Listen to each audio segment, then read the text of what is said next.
name is that you have, so I'm good to go. Okay. Hello, and welcome back to Fishes in Business. Welcome back. Thank you as always for joining with us. Yeah. We've gotten some really good engagement lately on some of our videos. Yeah.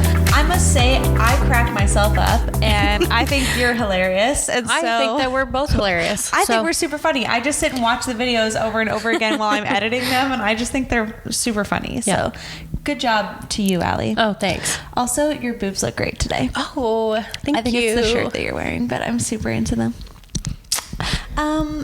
We have got some good stuff to talk about. Yes. Allie also has a game, which I'm just very intrigued in because I love games. So I'm all about that. I do want to mention just one thing in regards to something that we talked about last week about my unpopular opinion and celebrities. Okay, yeah. It came up again today because Kendall Jenner posted some photos today of a modeling campaign that she did, and I don't even know who the company was for, but the third photo that she posted, she was completely naked, except that she was crossing like her legs. Okay. And so you can fully see her like nipples and boobs and everything. Great looking photo. However, there's so many people in the comments that are talking about how tone deaf it is to post that today with all the stuff that's going on in Ukraine. And not that like Kendall Jenner has to post something specific to the war, but it just kind of shows you social media and like the things that certain people focus on, because there's like a massive issue going on in a part of the world and people are dying, and it's like, oh, but here's a picture of me naked that gets 5 million likes in the first 3 hours. Yeah. That's insane. I don't even follow them, so. Neither do I, but Melanie sent it to me. Oh, God. So she obviously follows them. Yes. But Melanie and I talk about that frequently, about how, like, Britney Spears, for instance, posts a photo of herself naked and just has, like, emojis covering things. And the world, like, goes nuts. All these people are critiquing her and about how ridiculous it is that she does that. And yet Kendall Jenner posts a exact same thing. No problem with it. It's just very one-sided. Yeah. It's a double standard.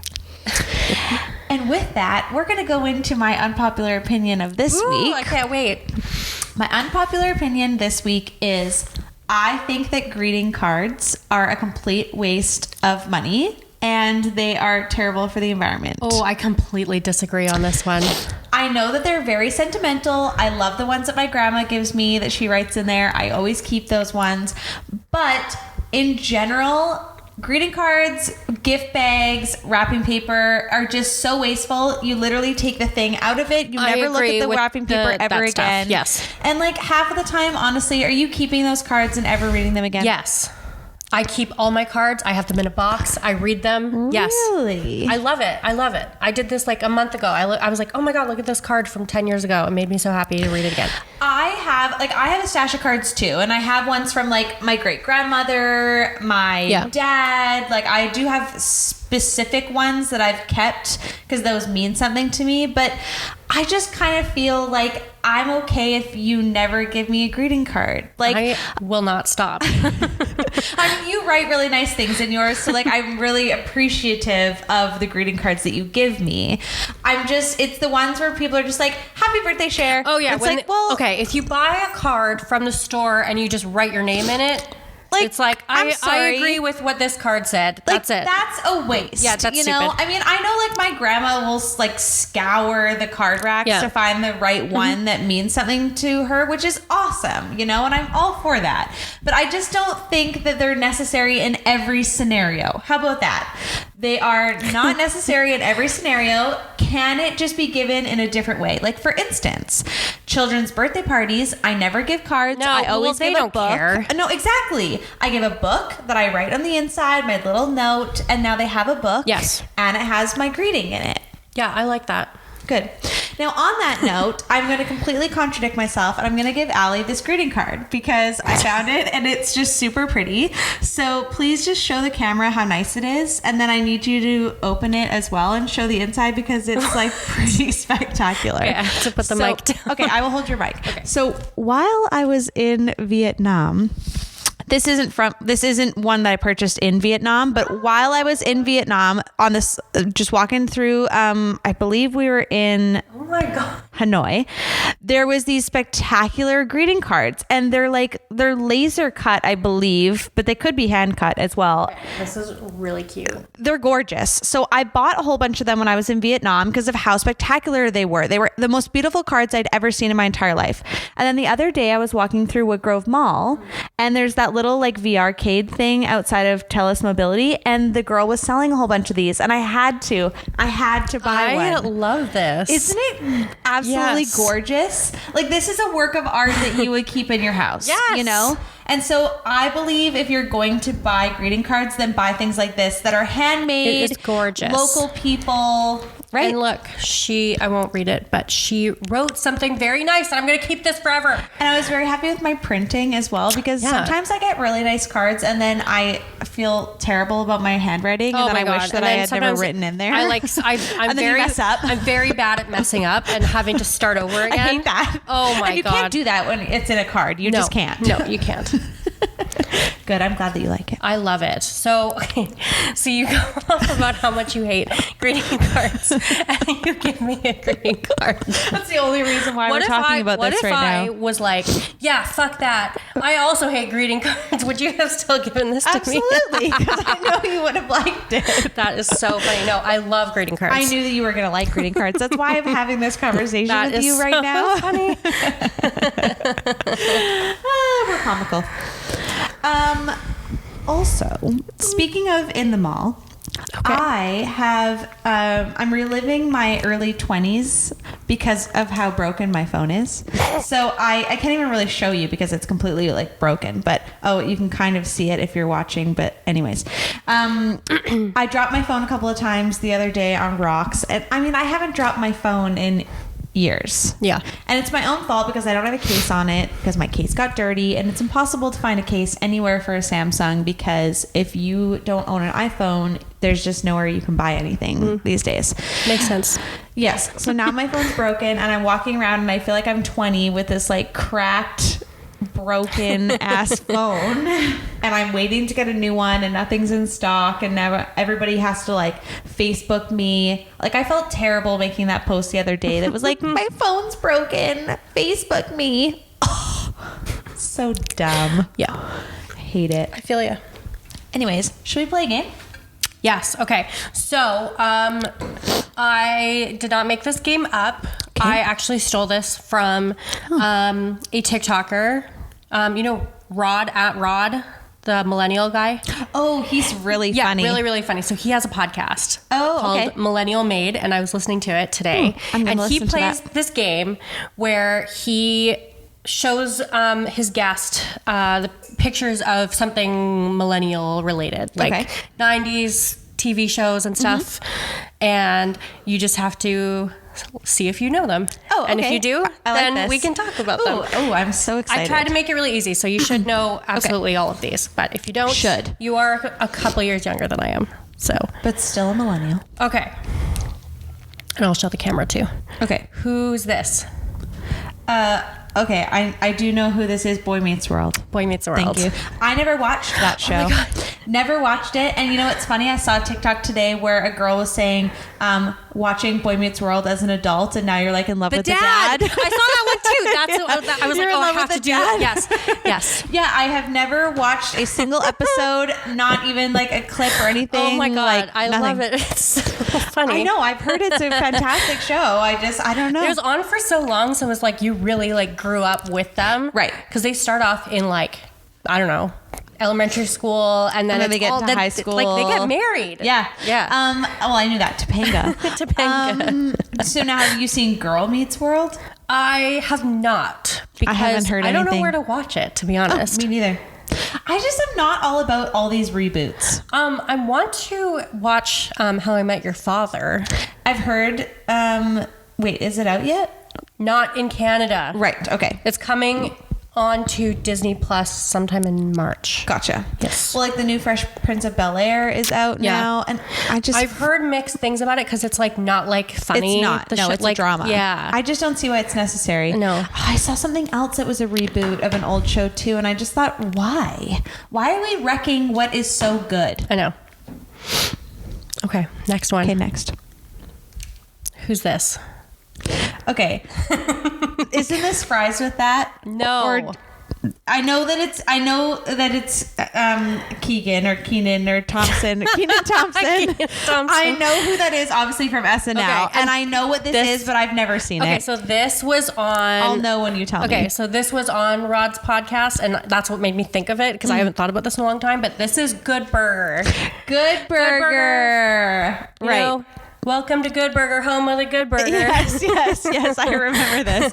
Never seen it. Oh my God. Okay, so it started as a sketch on All That, which was basically like a kid's version of SNL. Right. And then there was a movie called Good Burger. Right. They did a movie. I remember this, and I never saw that. Yes. But I remember it being on All That because I loved All That. Did you ever watch The Amanda Show? Of course. Oh, loved The Amanda Show. I love The Amanda Show. Fantastic. I'm pretty sure one came on like after the other one or something like that. I think you're right. Yeah. Yeah, because like Amanda used to be on All That. Right. And then she had The Amanda Show. Yes. Exactly. Oh, it was so good. So good. I got to look up and see where I can find old clips of that. Amanda, please. Oh yeah, like there was just so many good ones when she was the judge and like the lobsters. Oh, it was so great. Fantastic show. So good. Blockbuster. Yeah. Like there was and she has a lot of people on that show that are now in tons of stuff. Yes. Right. So great times. Good. Okay. Who's this? I know who that is, but I have no idea the name. Pepper Ann. It's Pepper Ann. Never once. Never once watched this. No idea. What channel was it on? It looks like a Disney. Yeah. Okay. Yeah. Disney. Nope. Never would have gotten that in a million years. Maybe you're too young for Pepper Ann. I have seen Pepper Ann before, but I never would have gotten it. Is this going to be 98 degrees? Oh, okay. This song is just terrible. I don't know the band's name. No idea. But B44? Yeah, but I've seen this like a million times. The music video is horrible. It's so classic, early 2000s. If you get down on me, I'll get down on you. Oh my gosh, I love this. Okay. Who's this? Wishbone. It's Wishbone. Oh my God. Okay, fun fact. I was obsessed with Wishbone. What? I was obsessed. I've never seen Wishbone. Oh my God. I joined the Wishbone fan club. No, you did not. So I got all these things. I had all the books. I had like stuffed animal, all these things. And then at our local library in Barnesville, oh my God. once a month they would showcase somebody's collection of things like stamps or coins or Kiss memorabilia, and one of my Wishbone collection. How old were you? I don't know, like 8 or 9. Oh my God, Allie, this is amazing. I'm learning so much about you right now. I will never forget this. Oh my God, I'm having so much fun. Yeah, I never once watched Wishbone. Okay. Who's this? Are you serious? Lizzie McGuire. Well, you didn't know Pepper Ann, so... You think I don't know who Lizzie McGuire is? I was definitely of age to be watching that show when it came out, for sure. Okay. Like, that was a regular watch. The Lizzie McGuire movie is absolutely amazing. Okay, who's this? Mark McGrath. Sugar Ray. Can we get closer to this? Because look at this image of him that you've chosen. There's a lot happening in that image right now. Okay. Oh my God. I haven't seen Allie laugh like this in a very long time. Okay, who's this? Okay, I do know who this is, but I don't know. It's Rick Campanelli, who was a VJ on Much Music. I never would have gotten that. He was on Much Music a lot. You know, what was it called? Pop-up video? No, not pop-up video. Not pop-up video. Much on Demand, which was basically like TRL. Yes. It was like the Canadian version of TRL. That makes sense. And, music videos and stuff. Okay, last one. Who's this? Okay, I know who that is, but I'm not going to be able to remember his name. But I know exactly who it is, and as soon as you say it, I'm going to know. This is Ed the Sock. I was going to say Eddie, but I wasn't sure if that was right. Oh my god, I am so into how much fun you're having with this right now. What we should do, what I'm going to do. Never mind. I'll tell you about it after, because there's no point talking about it right now, because I'm going to do it as part of the podcast anyways. I'm going to edit it the way that I'm going to, and I was just going to tell you how I was going to edit it, but it's already going to be edited. So. Okay, so they won't know about it. Exactly. Okay. I'll probably just cut this part out. Who knows? No, you won't. No, I mean this part now. This part. Yeah. Yep. Okay. That was a really great game, Allie. Thank you so much for putting that together. That You're was welcome. Fantastic. I love stuff like that. So you can do that to me every single week. Okay, I will. We should have a new segment, and it'll be called the Millennial.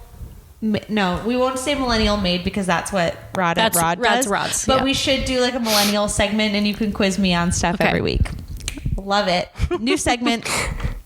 Okay, so have you seen, there's a new Netflix documentary called Downfall. No. So it's about the Boeing situation. Oh, shit. Yes. So basically it talks about the 2 plane crashes that happened a few years ago and the issues that they had with both of those plane crashes. And now that they've done the investigations a lot deeper into it. And then it also talks a little bit more about just kind of Boeing's operations and how when the company merged with another company in the 80s, or I think the early 90s, a lot of the upper high level management changed, and they became a lot more focused on profits and the stock market rather than safety. And there was a lot of ex-employees from Boeing that were talking a lot about the safety standards that they used to have and the situations and issues that they brought up to upper management. And upper management, there's a lot of evidence of them basically saying, too bad, we don't care. Well, guess what affects the stock? Yes. Safety. Exactly. If you have plane crashes, then your stock's going to go down. Yes. And it's a very, very interesting documentary. It's very sad, and I get really sad about stuff like that. And so it was hard for me to watch at some points, but it was a very interesting documentary, and I do highly recommend it. It leaves you very angry at big business after watching it, for sure. But I think it just kind of resonates with you that it's even more important to know your values and know who you're working for and standing up for yourself, because there was a lot of employees there that really put up a stand and said, we don't agree with this, and now they don't work there, right? So but highly recommend it. It's very, very good documentary. I don't know if I could watch it. I think I'd be too sad. It was sad. The first half an hour was pretty sad. So it was hard, but it was worth it. So I definitely recommend that. The new episode of Pam and Tommy was on last night. Oh, did you watch it? Yes, I did. Yeah. Yes, I did. Yeah, it was good. I feel really bad for Pam having to go through that whole deposition by herself, and just obviously the questions that they're asking her are just humiliating. Very, very humiliating, very misogynistic, very sexist. I didn't know much about her in general before now, and not that I really had a whole lot of prejudgments or anything. I just didn't really know. But I feel that I've learned so much now about her, and I just feel in such a different light towards her now after seeing this side of things. I really, really like her. Like that part that really showed me that they kind of, even though this was done without her permission and against her will, when they're leaving the deposition and she says to the cleaning lady, sorry, we left such a mess in here. Yes. That is who she is. She is still the nicest person. That's who she is. She's that nice small town girl from Ladysmith. Yeah, I thought the exact same thing. I noticed I knew that was put in there to really showcase her character. Yeah. Because I thought the same thing, is that everybody left that room, and then when that cleaning lady came in, she immediately was like, I'm so sorry about the mess. And it takes a certain kind of person to be able to recognize that and make those kind of statements, and it shows compassion. Yeah. And I was really happy that they put that in there, because I think it does really start to build up the character of who she actually is. Well, and okay, well, we know, like, have you served her in the restaurant before? I did serve her a couple of times. Very nice. Yeah, very nice. Sweet lady. I know lots of people. I've dealt with her myself personally, and I know lots of people that haven't. Everybody says that she is so nice. Yeah, I've never heard a bad thing about her. You know, from the people that we've known that have interacted with her, she was always very lovely. And she came in when she was kind of having stuff going on with her parents too, and so that's even a harder situation. But yeah, it's I'm enjoying the show. I mean, I don't really see why it was relevant to make this show, but I'm learning a lot more about her, which is cool. I liked that it showed her at the Lions game. Yeah, I thought that was really neat too, because when they were talking about being in Vancouver, I thought that was so cool. And then I also thought it was neat how they had her working in like the Ladysmith Diner. Yeah. I don't know if that's a real place or ever was a real place. I don't think so. And at that time when she was at the Lions game, she lived in Vancouver. Gotcha. And I looked it up. She was working as a fitness trainer in Vancouver. Oh, that's interesting. Because I thought the same thing. I was like, oh, what restaurant does she work at? Yeah. Because Jeremy was like, is there a Ladysmith Diner? No. And I said, no, I don't think so. I said maybe there was one at that time, but I didn't think so. So that makes sense. Jeremy's like, really? She got scouted at a BC Lions game? And I was like, that's how models were scouted back then. like that was a really popular thing to get scouted in malls or at concerts or whatever, you know? And so it's not like now where you really have to like fight to be a model. Yeah. Speaking of Instagram, the other day I was on my like explore page or whatever, and I saw this picture of a girl just wearing like a white t-shirt and leggings, and I was like, oh, I don't know why, but I clicked on it, and she had tagged her shirt and her leggings, and she's like, oh, you guys keep asking me where I'm getting this white shirt from, so I just figured I'd let you know. It was a plain white t-shirt. Like, really? A lot of you guys have been asking. Really? How many messages are you actually getting? Oh my God. She got one. Oh my God. Where did you get your white t-shirt from? Literally anywhere. The Gap, probably. I think she tagged like Zara, and it's like, okay. Really? I just hate stuff like that. Oh, it's so funny. I know. By the way, like, I'm not like sick, but like I'm getting over something and I sound like Phoebe. I was just gonna say that. You sound like you're Phoebe. I'm Phoebe. Sticky shoes. Smelly cat. I love when she's at Central Park and she's like has all the different lights on her and stuff. Why not, right? Mm-hmm. Feed into it. Well, I have my top 5 things of the week. Okay. All right. Let's hear it. Okay. So last week I talked about top 5 ways that you can help out a small business by engaging with them in ways that are free. So a lot of like social media engagement. So I thought that I would also do the opposite of that and talk to small businesses and how you can better yourself specifically on social media or just the internet in general on how to engage more with your clientele and hopefully get more sales out of that. Okay, we'll see how many of these things that I do. Oh yes, I'm very excited. So the first one is having a regular newsletter. Oh, okay. Which you guys do. We have a monthly newsletter called The Bald Bulletin. Oh, I didn't ever realize that it was called that. Yes. The Bald Bulletin. I love that. I don't have a name for pack rims. I should name pack rims. The Pack Rim Prophet. Ooh, I like that. Okay, I'm probably gonna steal that. So having a regular newsletter, something that's monthly, quarterly, weekly, if you're really up to it, daily, that's a lot. Doing something on a consistent basis that keeps customers engaged, and it also keeps them thinking of your brand or of your product on the top of their mind. You have to really find a balance between, what's too much and too little, obviously. And you're just going to have to work through that and see what your engagement looks like from your customers. You can also see what the rate of people unsubscribing is, and that'll probably give you a pretty good idea. But don't get down when people unsubscribe. I always think that when I see people unsubscribe from ours, but at the end of the day, some people they get way too many emails that it's usually not personal, and so just don't take that to heart. But if you don't want to send them too often, because then you don't want to bombard people to the point where they just get overwhelmed, but you do want to send them enough that they are staying relevant and thinking of you enough. And a lot of that is maybe a seasonal thing, just depending on what your business is. Monthly is a really, really great option, especially if you find you don't have like a ton of stuff to talk about or a lot of maybe new products to showcase. Then monthly is awesome. I find that I tend to do ours more quarterly, and a lot of it tends to be more seasonal as well, which works out great. But I also have one that I send out regularly each week to any of our new clients, and I'll talk about that in a second.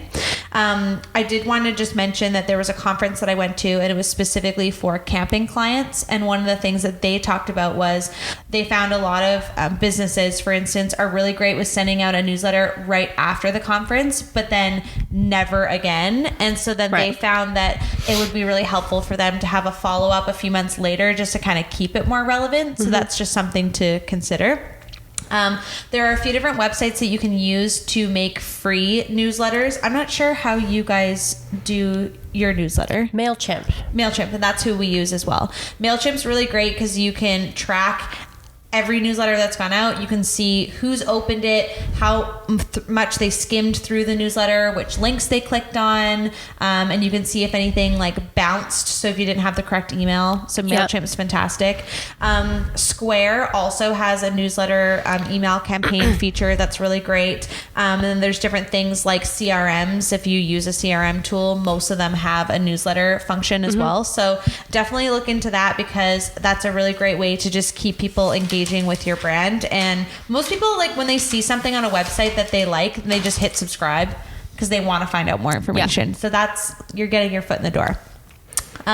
Posting content that encourages engagement. So quality over quantity. We've all seen those contests on Facebook and Instagram where you want to tag 3 friends, which is a really great way to get your brand out there or your product out there at the first time.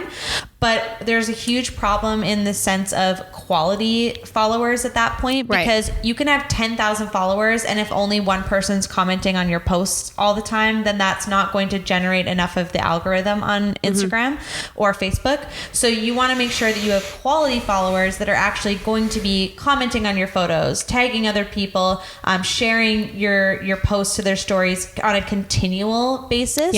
So like those contests are great, but that's not the only way that you should be engaging and getting quality followers. So things that you can do are posting stories that have like the poll option or the quiz option that makes people actually click on it, because that will trigger the algorithm. Posting stories that have a link to your product or to your webpage, because if people are actually clicking through, then it is giving you a little bit more engagement as well. Ask a question in your post description that tries to get people to like comment on your page. And a lot of this too doesn't even have to do with your product per se. It could just be like, you know, a picture of you out walking with your dogs on the weekend and saying, hey, this is my favorite place to walk. Where's your favorite place to walk? Something that just gets people to actually engage with it, that's on a continual basis. You then have to do your part to engage and increase engagement on your own stuff. So things like responding to every comment. Obviously, you're not going to respond if people are just tagging their friends, but things that are relevant, if you respond to those comments, it then shows Instagram that there is more interest on that post, and then it increases your comments as well. It also then, you know, shows your followers that you actually care about what they're saying, and you're interacting with them on more of a personal basis. So you're appreciating the fact that they're doing that. Using images in your posts, obviously Instagram, that doesn't really affect it, but on things like Facebook, it's a lot more engaging and catching to the eye when people are just scrolling if you have an actual photo. And a video is even better. Videos that are between 10 and 30 seconds are the most watched videos out of everything. I believe that. Because people just don't have the same kind of attention span as they used to. And so, which is unfortunate, because there's some really great videos that are longer than that, but unless you have something that's really going to catch people for that long, putting something that's shorter makes a huge difference. Posting multiple times a day, and then watching your insights to see what the best time of day is for your followers specifically. Right. So if you have a business profile, insights are great, and not every business is going to have the same demographic or the same time that people are on. So finding those times and posting in those times are great. And you can use things like a post scheduler, like Hootsuite is really great for that. And you just go on and put all your posts in, and you schedule when you want them to go out, and then you don't even have to think about processing it. So I used to do that with Pack Rim on like a Sunday. I would just go and make all my posts for the week, schedule them all, then they would just go out, which is really helpful. That is great. Especially if you're doing something like a trade show, that's really helpful. Yes. And we're going to do that when we do the home show next week. The best time of day to post on average is between 1 and 3 p.m., which kind of makes sense because people are on their lunch or they're in that like afternoon burnout and they're just scrolling their phone. So that's the best time. And things like optimizing your captions or your headlines to really capture and compel people to read your post or kind of click through. Apparently the use of emoticons in your captions boosts your performance of that post by like 100% in some cases, which is really interesting. So another great one is to start a Facebook group. This is something that we do with Pack Rim, and it's specifically a private group for our clients. So anytime that somebody makes a purchase or puts a deposit down on one of our units, I send them out a weekly newsletter that has like maintenance information, promo codes, a link to our Google review, and then it also has a link to join our private Facebook group. And that gives clients a place that they can talk to each other and, you know, share tips or give advice or cool. share photos. Yeah. And then what we do is we then also go and post things that are specifically for them, like, oh, check out one of our new clients' builds that we did, or hey, here's a new product that we're doing, or here's a great blog post that you might want to think about if you haven't added this to your kit or something like that. So you could even do this with something more on the smaller scale. If you have a brand that sells like a lot of individual products, just giving people a space that they can interact with each other and talk more about that stuff. And you're going to get more qualified people doing it that way because people are now specifically coming to you because they like your product or they like your brand, rather than, you know, a bunch of people that might just scroll past it on your page or on their news feed because it might not be relevant to them. So this might be a really great way as like a new business who are trying to get more people to engage with your content, is thinking about creating more of like a personalized group.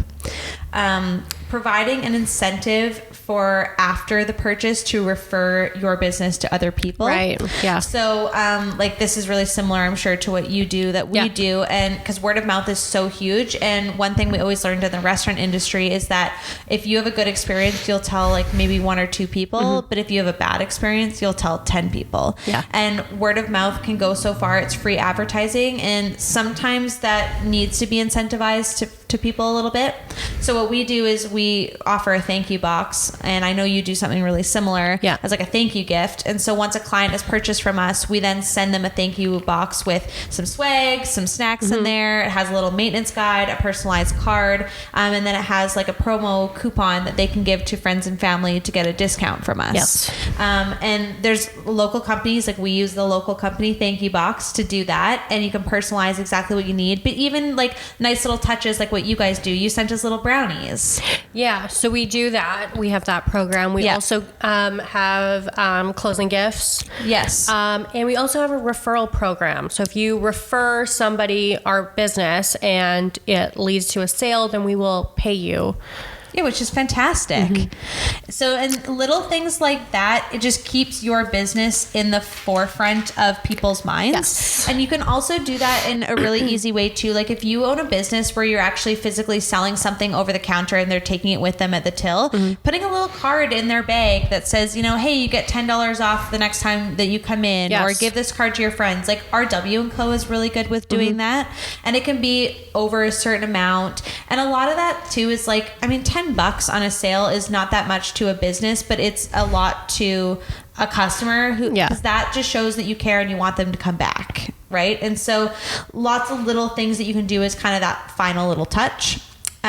We've also done a contest before where we put it out to all of our previous clients, asking them for Google reviews. And if they provided us with a review, we entered them into a draw to win a liquor store gift card. And that worked out really well. And so it's just a little incentivization. Oh my God. in order to kind of generate more of those referrals. And I mean, reviews are huge. My last one is knowing your audience and doing your research. So utilize your insights. Instagram and Facebook are awesome for this. If you have a business page, the business suite that is now linked between Facebook and Instagram is fantastic. You can see everything from who's looking, their age, their sex, their location. They even have information on like other interests that they have based on their search history, their annual salary. Like there's so many different things, all the way down to the type of phone that they use, so that you can make sure that you're targeting the ads specific to that. It's crazy. So do your research. It can be really overwhelming, and there's a lot of information online on how to better your engagement by doing these little things, but it really does help, because knowing your target market and how to actually market to those people is really crucial. Because if you are putting on, like for instance, our demographic is age 50 plus. They're not really on Instagram. They're more on Facebook. Yeah. So we try to heavily push on Facebook. We also try to heavily push on Google, because we find that a lot of people are searching for a product similar to ours on Google. We have Instagram because I like Instagram and I like sharing it more with my age group, and I hope that my age group sees that and thinks about it. Yeah. And it's just good for cross promotion. But is that where we get most of our leads from? Absolutely not. But we still do it just as a way to continuously generate that brand. But if we hadn't have researched that and known about that, then we could have wasted thousands of dollars on promoting on Instagram, and that's not where our target market is, right? So really try to spend the time to just start Googling, ways to increase my engagement, ways to get more followers, way to get more customers. And there's tons of stuff online for that. So those are my 5 tips. Great. Thank you. That was good. Thank you for my TED Talk. Thank you for coming.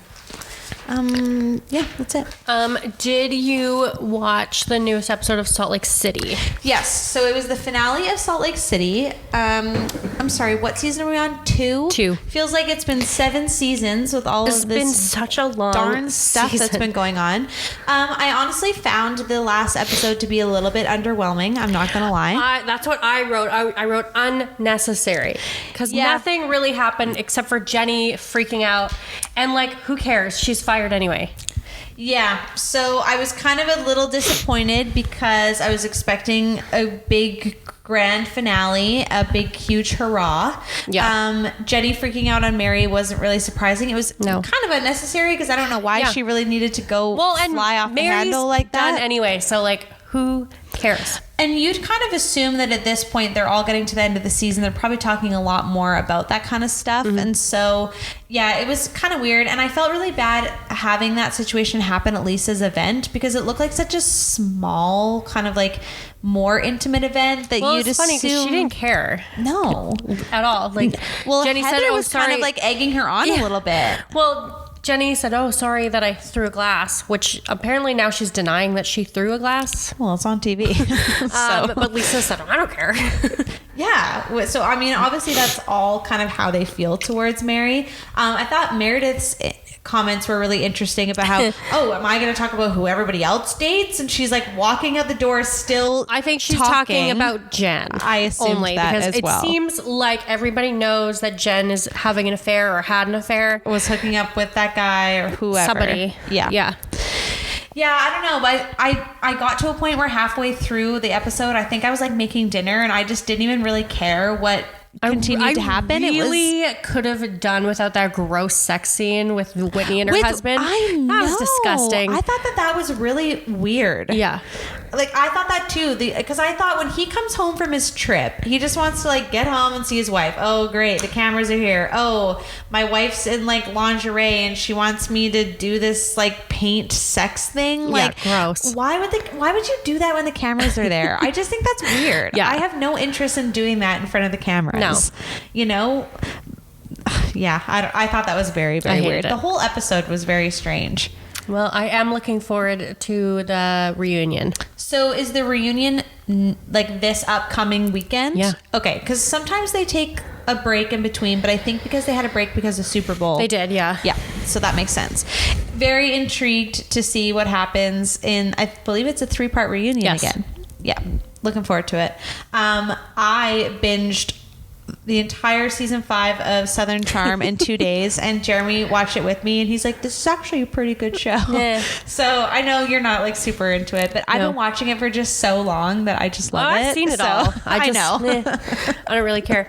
I binged season 7 of Real Housewives of New York over the weekend, and because we started watching that one episode. Yes, and I continued, and now I'm on season 8 because I've just been like, I've pretty much been home all week, just like, you know, I wasn't sure if I had allergies or a cold, so I just decided to stay home all week and binge. Yep. I like days like that. Yeah. Yeah, that's kind of how my long weekend was. Like in between periods of being really productive, I would just go home and binge. It was great. Yeah. I love it. Yeah. Jeremy is at the Canucks game tonight. Oh. So I think that I'll probably binge a bunch of stuff while he's gone. You should watch season 7 of Real Housewives of New York. I gotta get through Southern Charm now. I can't switch. I'm hooked. I'm into it. I'm midway through season 6 now. I gotta carry it out. And how many seasons are there again? 7. Oh. And then the 8th one is coming out apparently this year. Yeah. According to Bravo. I tagged Bravo in the last time that we talked about this, and they did not respond. No, I think they get tagged a lot. Probably. Okay, something else that I was watching. It was so funny.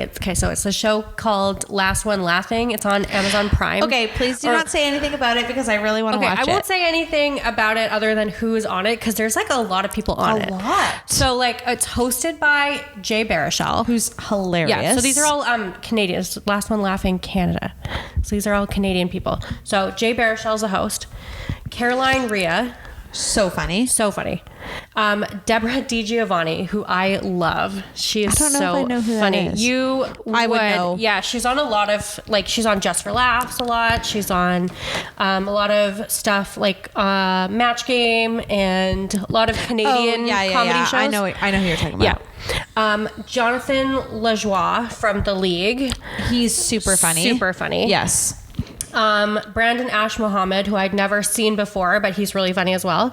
Andrew Fung, Dave Foley from Kids in the Hall, who's so funny, and he's got such a dry humor. Like I saw a clip of him, and he's like, I don't even like comedy. He's like, I don't like any of these. He's like, it's just not my thing. Like, none of these things are funny. Skits, gags, pranks. Yeah. And I was like, what? No, he's like. And there's also Colin Mockery from Whose Line It Is. Oh my God. Anyway, he's so funny. K. Trevor Wilson from Letterkenny. Yes. Mae Martin and Tom Green. Yeah, Tom Green is. I'm very, very excited to watch this. Yes. I keep seeing clips really of Tom Green, and he looks so funny. Well, there's this one thing that he was doing that is like not even funny, but he was trying to get people to laugh. So he's making everyone grilled cheese sandwiches. I saw this and he's clip. Just repeating delicious cheese sandwich. And one, I won't say who, but somebody's like almost laughing, and they're like, "Come on, it's not even like it's not funny." No, it's not. There's nothing funny about that. But he keeps just being like, delicious cheese sandwich. It's not funny. But it's just not. Yeah, it looks like a really good show, and Jeremy and I have been talking about how definitely should watch it. The episodes are really short. Like we went through 3 episodes like really quick. Oh, they're like 25-minute episodes kind of thing. Yeah. How many episodes are there out? Was 3. Oh, interesting. Okay. There might be 4 out by the time this comes out. But at the time I watched 3 episodes. That's all there was. Cool. I'm excited about that. And it was very funny. Have you watched Letterkenny? I've seen a couple of episodes. I've never seen any of it, but I've heard it's super funny. But they've got a new show coming out that's like a spin-off of the hockey guys. Yeah, and Jeremy's really, really excited because it's all about hockey, obviously. So I'm not even sure when it comes out, but I just saw the commercial during the Super Bowl, so I'm excited about that. Mm-hmm. It's going to be a good year of TV, Allie. Yes, I agree. Okay, so you know how we like to... I'll say troll, but it's not really trolling, but like we troll those Facebook groups that are like, rate me a place where I can buy pumpkin pie. Yeah. It's like, come on. I saw one, I was like, wow, we're not the only ones trolling. Like I took a screenshot because I thought this was so funny. Somebody Eat Local Nanaimo. Oh no, there was 2. Yeah, Eat Local Nanaimo, and it says, "Hi everyone, I recently moved here. Which grocery store can I buy orange juice from?" That was any corner store, convenience store, anywhere. That's what I was like. I don't think that's real. Like, I think somebody else is now trolling. Okay, that's ridiculous. Well, the other day I tagged you in one because the girl's like, what's a good paint color to paint my kitchen? Are you serious? Like, how many comments are you going to get about this? Yeah. You're still going to have to go and decide. Yeah, exactly. Because you're going to get like 10 different paint colors and you're going to have to go and You know what I do? I go to Home Depot and I start looking at the swatches and I pick one that I like and I go home and I paint my house. That's what I do. That's what I would do too. I would never ever go on Facebook and be like, what do you guys think? No, it's ridiculous.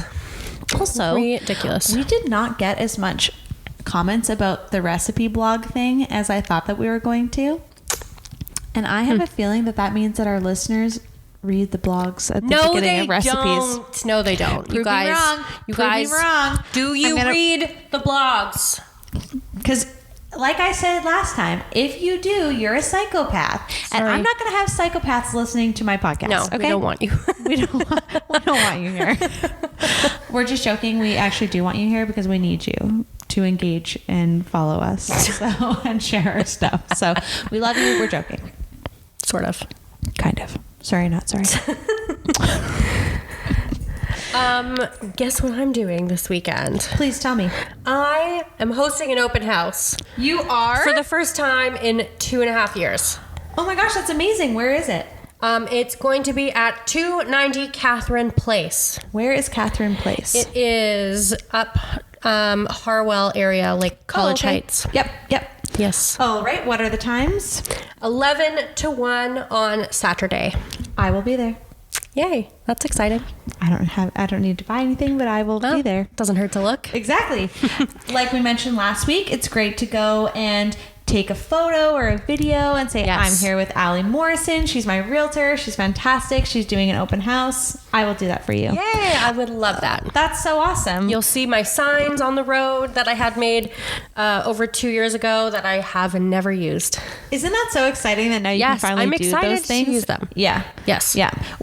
Is that becoming more of a common thing now, is doing open houses for realtors? Yes, more so than before, right? Like COVID, we weren't allowed to do them for, I think, like over a year. We weren't allowed to do them, and then the market's been so hot that there's just not really a need for it. Yeah. But it's still good. It's good for your buyer, or it's good for your seller, and it's a good way to get buyers too. So yeah, absolutely. I'm all for open houses. I'm excited. Cool. Oh, I'm very excited for you. Yes. That's awesome. Well, if you're looking to check out a new listing, then make sure you go to Allie's open house on Saturday. Yeah. Perfect. I'd love to see you. You should also post that on your Facebook as well. I will. So that we can get our listeners to go and follow Allie on her Facebook page. Yeah, I'm not sure about the Facebook thing yet. All right, disregard what I said because she just doesn't know. I'll post it on our group Facebook, which is the Bald Guy Real Estate Team. I'm good with that. Mm-hmm. Well, that's very, very exciting. Good for you. What am I doing this weekend? I don't even know. Hadn't even really thought about it. Well, I mean, that's only 2 hours of my weekend, so. That's fair. Well, during my 2 hours of my weekend, I'm going to get my lashes done. Okay, so good. Excited about that. Maybe I'll get a new phone if I can find one in stock anywhere. So we'll work on that. Okay. And that's about it. That's my goal. That's not bad. Jeremy's working all weekend, which means I can actually get stuff done without him bothering me. So that's cool. JK, I love you, even though you don't even listen to this, he's so it doesn't even really matter. I can say whatever I want, and you wouldn't even know. No, I'm like, I really want to get out into my yard because we bought a pack rim shed and we can't build it yet, and I really want to get out and start doing stuff, but it's just too soon in the season to start taking stuff out of your yard. Yeah. Fun fact, even like I know the weather's really nice and people want to get out and start clearing out the brush and stuff. It's cold. It's very cold. But it's too early. Pollinators will like nest in your leaves or in like old stems from plants or anything that's left over from the summer.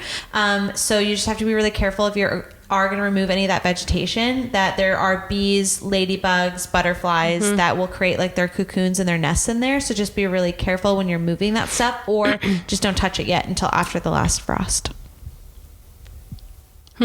Yeah. Good to know. The more you know. That's right. The more you know. Well, that's like all I got. That's all I have. We should wrap it up. This was a really great episode. Very informative. Yes, I agree. I thought that was a good one. I look forward to your millennial quiz game next week, and I'm gonna have to bone up on some of my millennial things. I did know a lot of those, but some of the names just were not getting to me. Yeah, like B44, never would have gotten that. Oh my god! And what's his face from MTV? Never would have gotten that. Sorry, Much Music. Canadian. Never would have gotten that. Rick Campanelli. Yeah, never. I would have gotten Ed the Sock eventually, but I was definitely saying. Do you even know what Ed the Sock is from? Yeah, I know it's from like something. It's from some kind of like show on MTV or Much Music. Okay, so he was on Much Music, yes, and he hosted a yearly show called Fromage, and he was make fun of the cheesiest music videos of the year. Right. And it was hilarious. Yeah, I think that I was just slightly too young when Much Music was like a really big thing. Like I would come home after school when I was in maybe grade 8 or grade 9 and watch like the hit list or whatever. Yeah. But other than that was on YTV. Sure. There you go.